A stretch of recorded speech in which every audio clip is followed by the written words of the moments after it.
Welcome to a training slideshow by Paramount Drive Alliance Church. The present slideshow deals with workplace harassment and violence, particularly violence and our procedures regarding that. To begin, we need to have a good understanding of what we mean by workplace violence, and under Bill 168 that's been passed by the Ontario government, they define workplace violence the following way. First, it's the exercise of physical force by a person against a worker that causes or could cause physical injury to that worker. Now, it's just not the exercise of physical force. It could be the attempt to exercise physical force in the workplace that may lead to injury. Or, lastly, it could be a statement or behavior that is reasonably interpreted by a worker as a threat to exercise physical force against a worker. So those are the three things we need to keep in mind when we are thinking about violence in the workplace.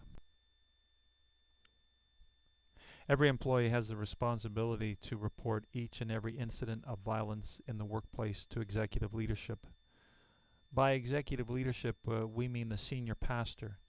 However, if the senior pastor is implicated, then employees should report to the vice chair of the Board of Elders.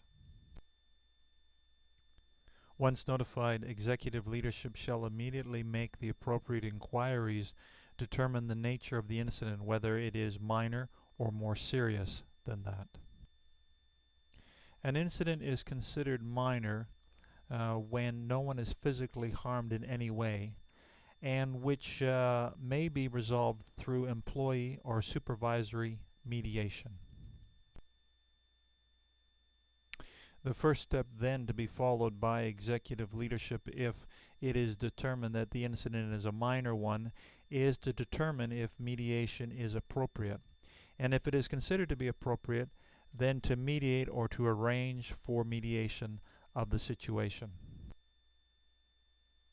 In addition to considering mediation, executive leadership will conduct an appropriate investigation and do so immediately. Within 24 hours, a written report outlining the details, facts, and witnesses of the incident will be submitted to the Board of Elders.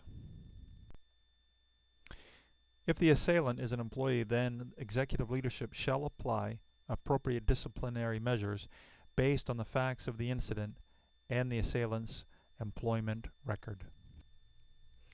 An incident is considered serious when someone is physically harmed, and it doesn't matter whether that physical harm requires medical attention or not. An incident is also considered serious if it continues or escalates after supervisory mediation. If an incident is considered to be serious, then the first thing is that executive leadership must ensure the safety of all employees involved.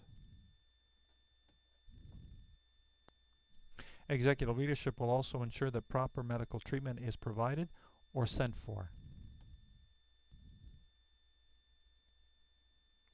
The appropriate authorities will be contacted as soon as possible. That may include the police or, if appropriate, also the Ministry of Labor.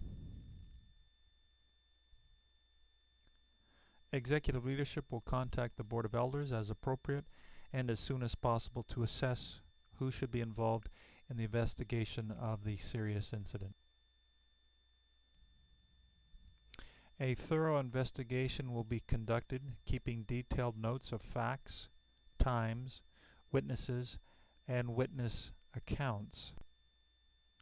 Within 24 hours after the completion of the investigation, a report will be written and submitted to the Board of Elders and any other parties required by law.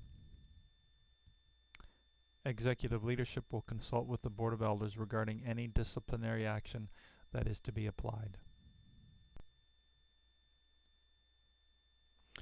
If an incident involves loss, that is, it involves a fatality, or it results in an individual being admitted to a hospital for more than 2 days, or if it involves an unplanned or uncontrolled explosion, fire, or flood that causes serious injury, then additional steps will be taken.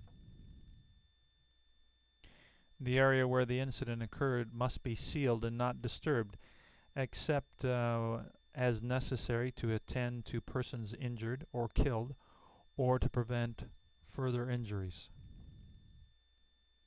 Executive leadership shall immediately notify the OHSA inspector and any other authorities as necessary regarding the time, place, and nature of the incident. The area that's been sealed off must remain sealed unless otherwise directed by the OHSA inspector or an OHSA officer or peace officer.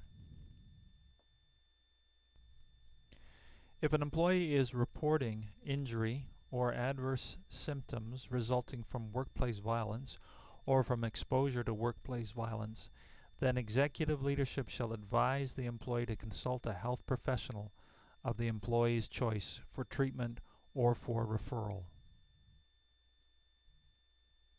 In conclusion, a summary of these procedures for addressing a violence issue at the workplace can be found on the bulletin board in the main office of Paramount Drive Alliance Church.